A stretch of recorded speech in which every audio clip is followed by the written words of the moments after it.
Coming back for some brand new breaking news. MS Now has just learned that FBI Director Kash Patel may be out of a job in the coming months. 3 people with knowledge of the situation say President Trump and his top aides have grown tired of Patel and the unflattering headlines he's been generating recently, including using a government jet to visit his girlfriend and enlisting a SWAT team as her security detail. Joining us, MS Now Justice and Intelligence reporter Ken Delanian and MS Now White House reporter Laura Barone-Lopez. Both of them broke this story along with Carol Leonnig. Ken.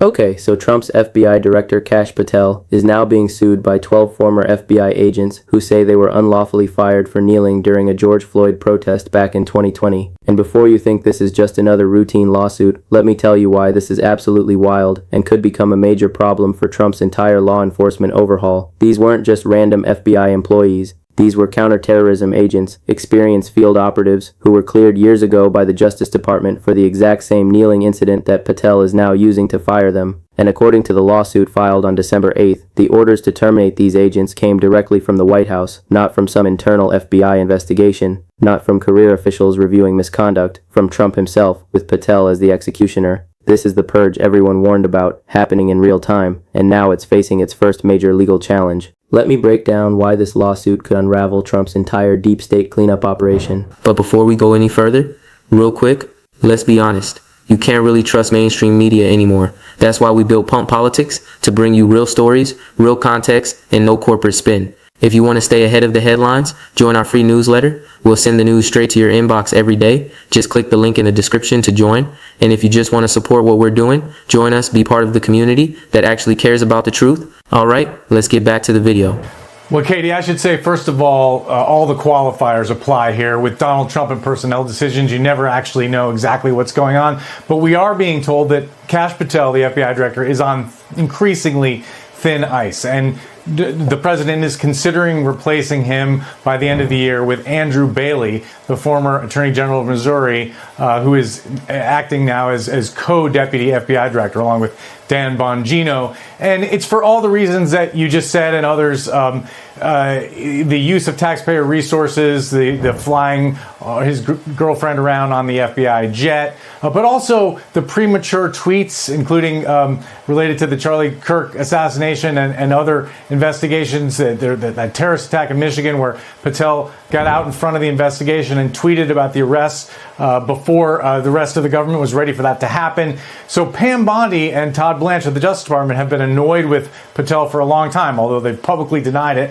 when others have reported it. And now it's increasingly clear that the White House is as well. Now, our reporting this may actually enhance his job security, right? So it's hard to know exactly what's going to happen, but that is the reporting at this hour, Katie. Yeah, no, we have seen situations where when it comes out that somebody is being considered for removal in order to prove that that Donald Trump does not have any chaos on his team or in his cabinet, has come out and said, no, of course not. I'm not considering it. So here's the background. June 4th, 2020, George Floyd protests are happening across the country. These 12 FBI agents are deployed to Washington, D.C. as part of a law enforcement response to demonstrations, and they end up in a tense confrontation with what the lawsuit describes as a mob that included hostile individuals alongside families with young children. The agents don't have adequate riot gear, no shields, no helmets. They're facing a crowd that could turn violent at any second, and in that moment, they make a tactical decision. They kneel, not as a political statement, according to them, but as a de-escalation tactic to lower the temperature, to avoid a situation where they might have to use force against civilians, including kids. That was their explanation then. That's their explanation now. And initially, the Justice Department bought it. There was an internal review right after the incident happened.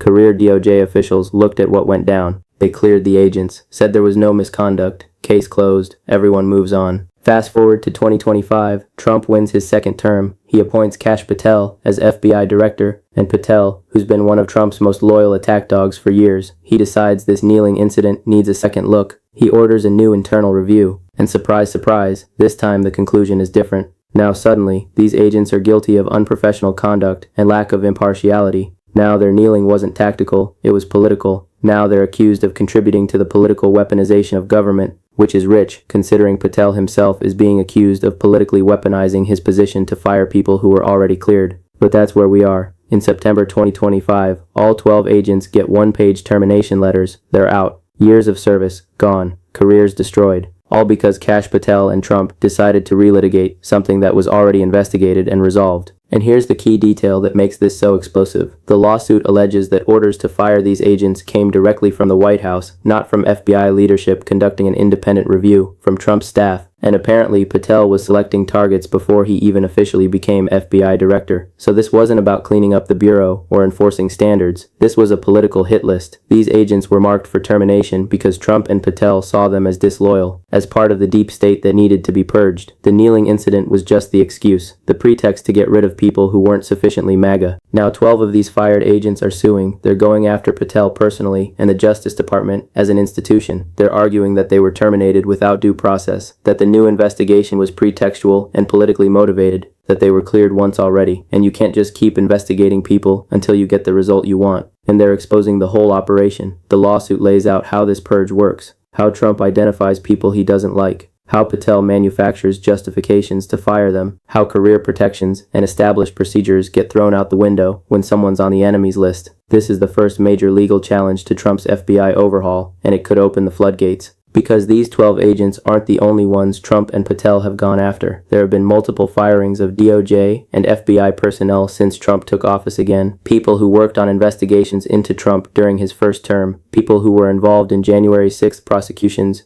people who enforced policies Trump disagreed with. The administration has been systematically removing anyone seen as insufficiently loyal, and until now, most of them have gone quietly. But these 12 counterterrorism agents are fighting back. They're making this public. They're forcing Patel and Trump to defend their actions in court. And if they win, it could provide a roadmap for dozens or hundreds of other fired employees to sue. That's Trump's nightmare scenario. A wave of wrongful termination lawsuits that bog down his administration and expose the political nature of these purges. So this lawsuit matters. Let's dig into exactly what this reveals and why it could derail Trump's entire plan. Alright, so let's get into the details of what's actually happening here, because this lawsuit is revealing things about Trump's second term that should terrify anyone who cares about institutional independence. This isn't just about 12 fired FBI agents. This is about how Trump is systematically dismantling law enforcement independence and turning the FBI into a personal loyalty squad, and Kash Patel is his chosen instrument for making that happen. So let's break down who Patel is, why these agents were really fired, and what this lawsuit could expose about the entire operation. First, let's talk about Kash Patel himself. This guy has been in Trump's orbit since the first term. He was a staffer for Devin Nunes on the House Intelligence Committee, where he helped write the infamous Nunes memo trying to discredit the Russia investigation. Then Trump brought him into the administration, first at the National Security Council, then at the Pentagon. And Patel's whole career has been built on one thing: defending Trump and attacking anyone who investigated Trump. He's been obsessed with the deep state narrative,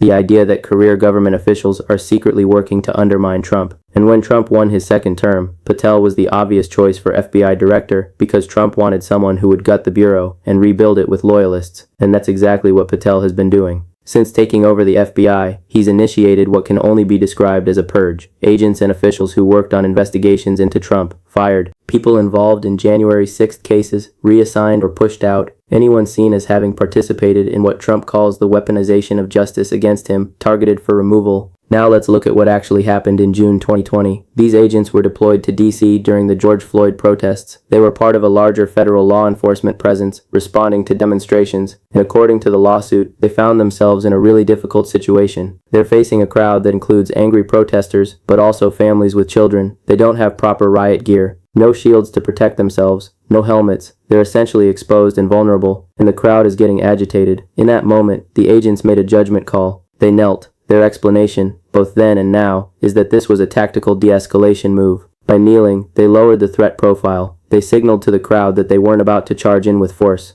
They bought time for backup to arrive, or for the situation to calm down naturally. And here's the important part. Right after this happened, there was an investigation. The Justice Department under the first Trump administration looked into the incident. Career DOJ officials reviewed what the agents did and why they did it. And those officials concluded there was no misconduct. They accepted the agent's explanation that the kneeling was tactical, not political. The investigation cleared them. That should have been the end of it. But when Patel took over the FBI in 2025, he ordered a new investigation into the same incident. Now you might ask, why would you reinvestigate something that was already investigated and closed? The answer is obvious. Because the first investigation didn't give Trump and Patel the result they wanted. They wanted these agents gone, so they needed a new investigation that would justify firing them, and that's exactly what happened. Patel's hand-picked investigators looked at the exact same facts, the exact same evidence, and miraculously came to a different conclusion. Now suddenly, the kneeling wasn't tactical, it was political. It showed unprofessional conduct and lack of impartiality. It contributed to the political weaponization of government, whatever that means in this context. The agents got one-page termination letters in September 2025. One page after years of service, after being cleared by a previous investigation. Just a single page saying you're fired for misconduct related to an incident from 5 years ago. No detailed explanation, no opportunity to respond, no real due process, just you're out, goodbye. And according to the lawsuit, this wasn't even Patel's idea originally. The orders came from the White House. Trump's staff identified these agents as targets. Patel was selecting people to fire before he even officially became FBI director. This was a political operation from the start, dressed up as an internal personnel matter. Now think about what this means for the FBI as an institution. The Bureau is supposed to be independent. FBI agents are supposed to make law enforcement decisions based on evidence and the law, not based on what the president wants politically. That's why there are civil service protections. That's why there are procedures for disciplinary actions. Because you don't want agents worrying that if they make a decision the president doesn't like, they'll lose their jobs. But Trump and Patel have thrown all of that out the window. They're sending a clear message to everyone in the FBI. Loyalty to Trump is what matters. Your actual job performance, your record, your previous clearances, none of that matters if Trump decides you're disloyal. And the 12 agents suing aren't the only victims here. They're just the ones who are fighting back publicly. There are reportedly dozens of other FBI and DOJ officials who have been pushed out or reassigned since Trump took office again. People who worked on the Mar-a-Lago documents case, people who investigated January 6th, people who simply followed the evidence wherever it led during Trump's first term. All of them are being systematically removed. Some are being fired outright. Others are being reassigned to terrible positions in field offices in the middle of nowhere, essentially forcing them to quit. It's a wholesale purge of anyone Trump sees as having been part of investigations against him.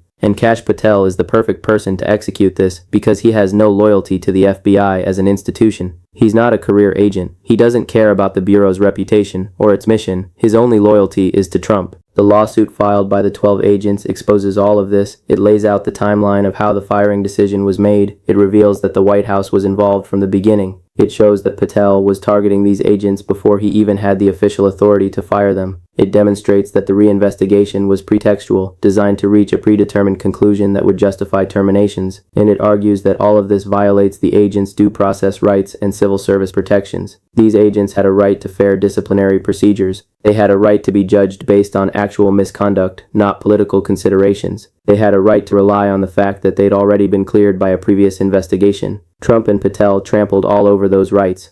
Now here's where it gets really interesting legally. The agents are suing both Patel personally and the Justice Department as an institution. The personal suit against Patel is significant because it could expose him to individual liability. If the court finds that he violated the agent's constitutional rights, Patel himself could be on the hook for damages. Not just the government, him personally. That changes his incentives. It means he can't just hide behind sovereign immunity or let DOJ lawyers handle everything. He's going to have to defend his own actions. And in the process of defending himself, he's going to have to explain exactly how these firing decisions got made, who he talked to at the White House, what instructions he received from Trump, what criteria he used to select these agents for termination. All of that could come out in discovery. And if this case goes to trial, which it very well might, you're going to have testimony, witnesses under oath explaining how the purge works, documents showing communications between the White House and the FBI about who to target, evidence that the reinvestigation was a sham designed to rubber stamp political firing decisions. That's all going to be public. That's all going to be in the record. And it's going to make it much harder for Trump to claim that these are just routine personnel actions based on legitimate misconduct concerns. The political nature of the purge will be undeniable. There's also a broader implication here for Trump's entire governing strategy. This lawsuit is a test case. If these 12 agents win, or even if they get a favorable settlement, it's going to encourage other fired employees to sue. You could see dozens of wrongful termination lawsuits from DOJ and FBI personnel. Each one of those cases would require the government to defend its actions. Each one would generate negative publicity. Each one would drag out for months or years, keeping the story of Trump's purge in the headlines. That's not what Trump wants. He wants these people gone and forgotten. But if they start fighting back in court successfully, the whole purge strategy becomes much more costly and difficult to execute. So yeah, this isn't just about 12 fired FBI agents.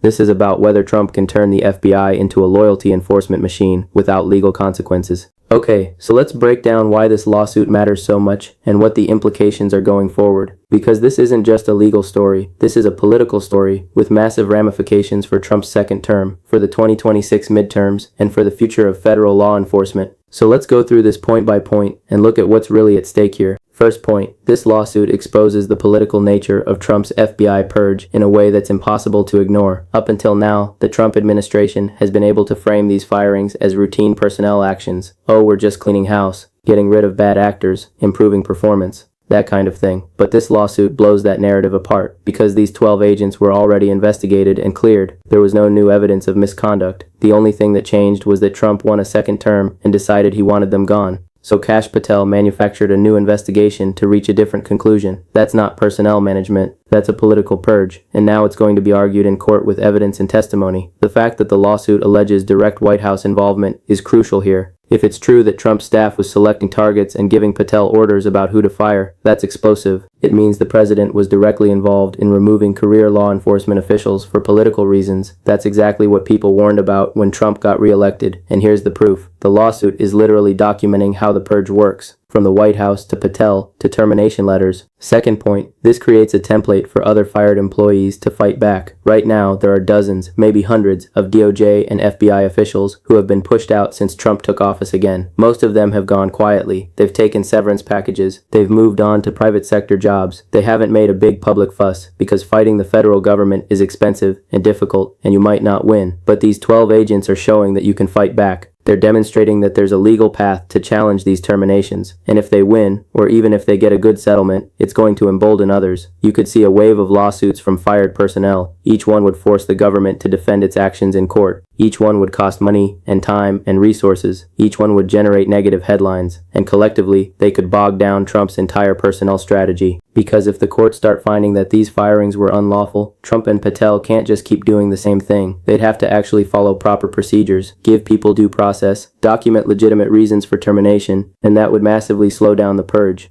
Maybe even stop it entirely. Third point, this is terrible timing for Trump politically. We're heading into 2026 midterms. Democrats are going to use this lawsuit as Exhibit A for why Trump is a threat to democratic norms and institutional independence. They're going to run ads featuring these 12 fired FBI agents, talking about how they served their country, how they were cleared of wrongdoing, how Trump fired them anyway for political reasons. That's a compelling narrative. It's not abstract constitutional theory. It's real people with real careers destroyed because they weren't sufficiently loyal to Trump. That resonates with voters, especially independents who might be skeptical of Trump but aren't hardcore Democrats, and Republicans are going to struggle to defend this, because even if you support Trump's agenda generally, it's hard to argue that the president should be able to fire FBI agents who were already cleared by an investigation just because he doesn't like them. That's not law and order, that's political revenge. So you're going to see GOP candidates having to answer questions about whether they support Patel's purge, and those are uncomfortable questions that could split the Republican base. Fourth point. The discovery process could be incredibly damaging. If this lawsuit proceeds to discovery, the agents' lawyers are going to subpoena documents. They're going to request emails and memos showing communications between the White House and the FBI about the firings.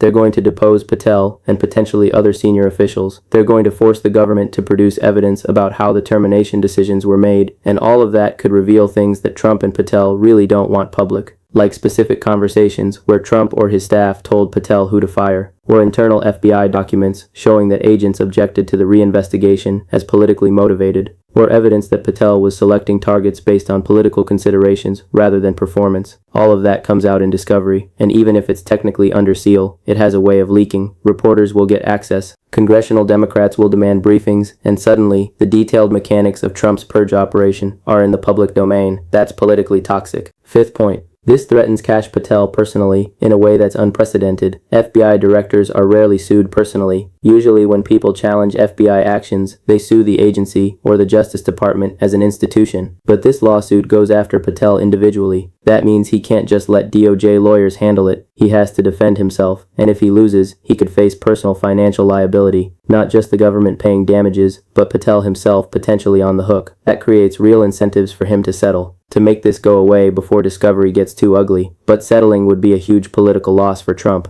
It would look like an admission that the firings were wrongful, that Patel screwed up, that the purge was illegal. Trump can't afford that narrative. So Patel's probably going to fight this case, which means going through discovery, probably going to trial, having all the ugly details come out. That's going to be a distraction for him at a time when he's supposed to be running the FBI. Instead, he's going to be spending time with lawyers, sitting for depositions, worrying about his personal liability. Sixth point, this ties into broader concerns about Trump's authoritarian tendencies. Democracy watchdog groups have been warning that Trump's second term represents a threat to democratic institutions, that he's consolidating power, that he's eliminating checks on his authority, and this FBI purge is a perfect example of what they're talking about. The FBI is supposed to be independent. It's supposed to investigate crimes and enforce laws, regardless of who the president is. But Trump is turning it into a personal loyalty squad, firing anyone who might challenge him, installing people like Patel, who will do his bidding without question. That's not how democratic law enforcement works. That's how authoritarian regimes work. And this lawsuit gives those democracy concerns a concrete, specific focus. It's not abstract, worrying about norms and institutions. It's 12 specific FBI agents who got fired for political reasons. It's Kash Patel personally ordering terminations based on White House instructions. It's a paper trail showing how the purge works. That makes the threat to democracy tangible and understandable for average voters. Seventh point, what happens if the agents win? If the court finds that the firings were unlawful and orders the agents reinstated with back pay, that's a disaster for Trump. It means his purge strategy is illegal. It means he can't just fire people for political reasons without consequences. And it means potentially dozens of other fired employees can sue and win. That guts the entire FBI overhaul. Trump and Patel would have to completely change their approach, actually follow civil service protections, give people due process, document legitimate performance reasons for any terminations, and that takes time and effort and makes the purge much harder to execute. So a win for these agents could effectively end Trump's ability to remake the FBI in his image. But even if the agents lose, the lawsuit has already done damage. It's exposed the political nature of the purge. It's generated negative headlines. It's given Democrats ammunition for the midterms. And it's shown other fired employees that they can fight back. So Trump and Patel are kind of in a no-win situation here. Fight the case and have all the ugly details come out in discovery. Settle the case and look like they admit wrongdoing. Lose the case and have the purge declared illegal. None of those options are good for them politically, and that's why this lawsuit is so significant. It's forcing Trump to defend his FBI overhaul in court. It's putting Kash Patel's actions under a microscope, and it's creating a legal and political crisis that could define the rest of Trump's second term. Because if Trump can't control the FBI the way he wants, if he can't purge people without consequences, then his entire strategy for consolidating power starts to fall apart. The courts become a real check on his authority instead of just a speed bump, and that changes everything about how his presidency operates. So that's why this lawsuit matters so much. It's not just about 12 FBI agents getting their jobs back, though that's important. It's about whether Trump can purge federal law enforcement without consequences. It's about whether institutional independence means anything anymore. And it's about whether the courts will actually check presidential power, or whether Trump can do whatever he wants. The answers to those questions will define the rest of Trump's second term and potentially the future of American democracy. And it all comes down to this case about FBI agents who knelt during a 2020 protest. Watch what happens next. Watch how the courts rule. Watch how Trump and Patel respond. Because this fight is just beginning, and it's going to get a lot messier before it's over.